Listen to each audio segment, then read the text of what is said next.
Biodiversity describes the richness and variety of life on Earth. It is the most complex and important feature of our planet. Without biodiversity, life would not sustain. The term biodiversity was coined in 1985. It is important in natural as well as artificial ecosystems.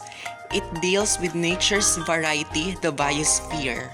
It refers to variabilities among plants, animals, and microorganism species. Biodiversity holds ecological and economic significance. It provides us with the nourishment, housing, fuel, clothing, and several other resources. It also extracts monetary benefits through tourism.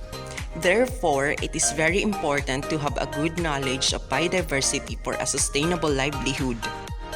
Types of biodiversity.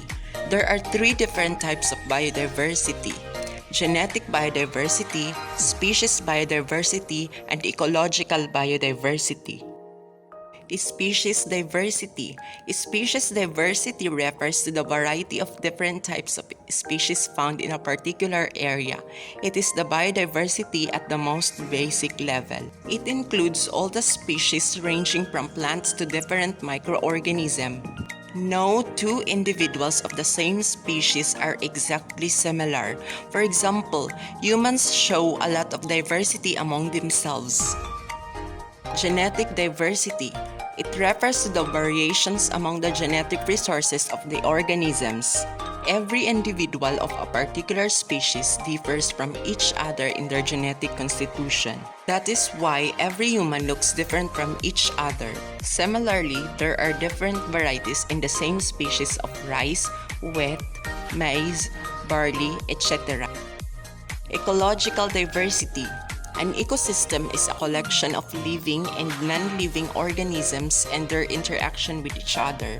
Ecological biodiversity refers to the variations in the plant and animal species living together and connected by food chains and food webs.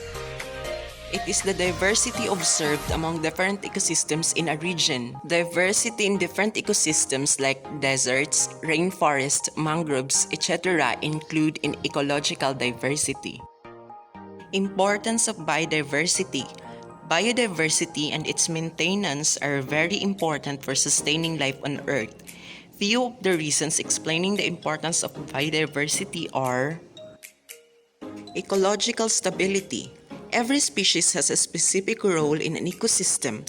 They capture and store energy and also produce and decompose organic matter. The ecosystem supports the services without which humans cannot survive. A diverse ecosystem is more productive and can withstand environmental stress. Economic importance. Biodiversity is a reservoir of resources for the manufacture of food, cosmetic products, and pharmaceuticals. Crops, livestock, fishery, and forest are rich a source of food, while plants such as cinchona and foxglove plants are used for medicinal purposes. Wood, fibers, perfumes, lubricants, rubber, resins, poison, and cork are all derived from different plant species. The national parks and sanctuaries are a source of tourism. They are a source of beauty and joy for many people. Ethical importance. All the species have a right to exist. Humans should not cause their voluntary extinction. Biodiversity preserves different cultures and spiritual heritage. Therefore, it is very important to conserve biodiversity. The biodiversity crisis. The Earth's biodiversity is in grave danger. In the present era, human beings are the most dangerous cause of the destruction of the Earth's biodiversity. First, habitat destruction. Habitat destruction is a major cause of biodiversity loss.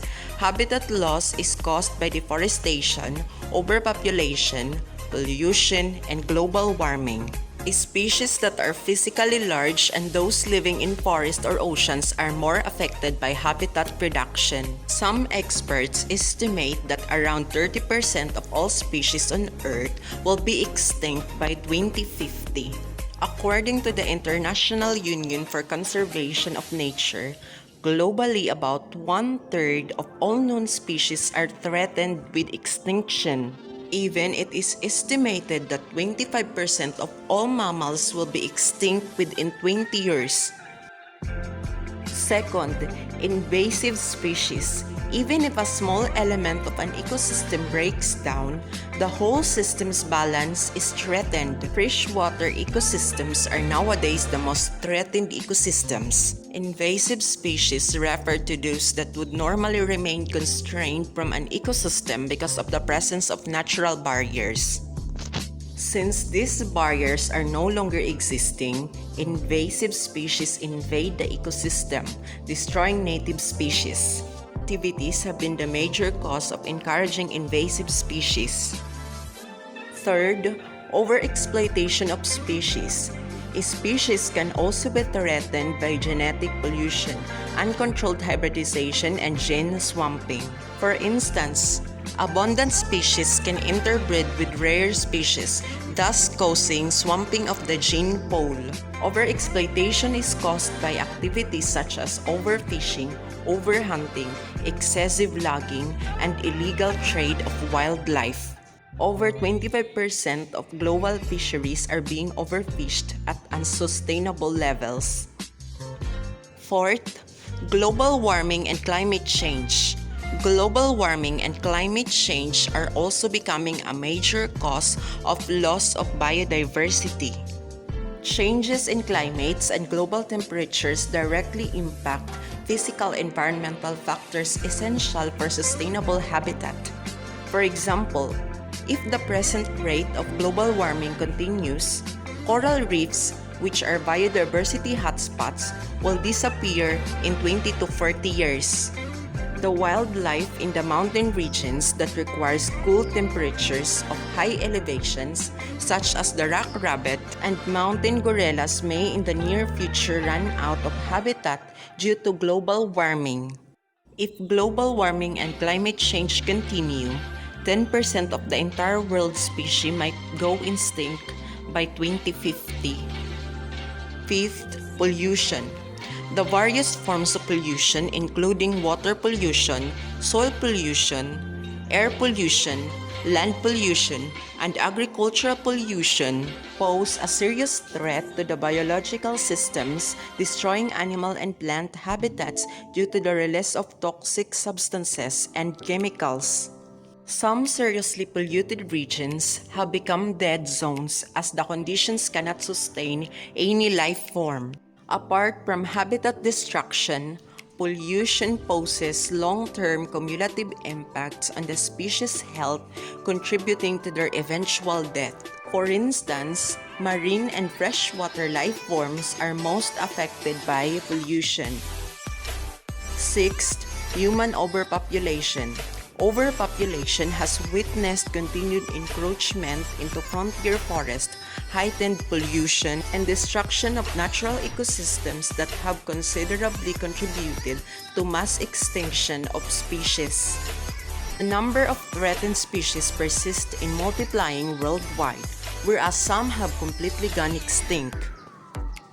Human activities such as acidifying water systems, overexploitation of natural resources, pollution, overfishing, poaching, and the deliberate and indirect destruction of natural systems have contributed to the loss of biodiversity.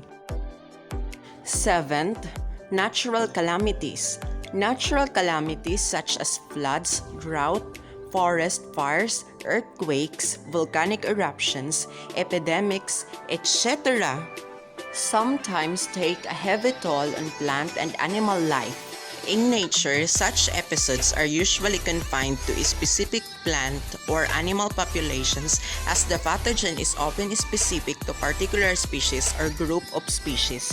Floods are frequent in moist tropical regions, which tend to inundate much of the ground vegetation, trap a large number of animals while leading away soil nutrients. In densely wooded localities, Forest fires often reduce a large number of plant and animal species to ashes, and so do earthquakes. Volcanic eruptions may at times completely destroy plant and animal life in its surrounding areas. Epidemics sometimes destroy large portions of natural population. Thus, we can see that biodiversity, which is crucial for the well-being of life on Earth, is coming under the threat of many factors related to human activities. There is an urgent need to take action to protect the magnificent biodiversity of our planet.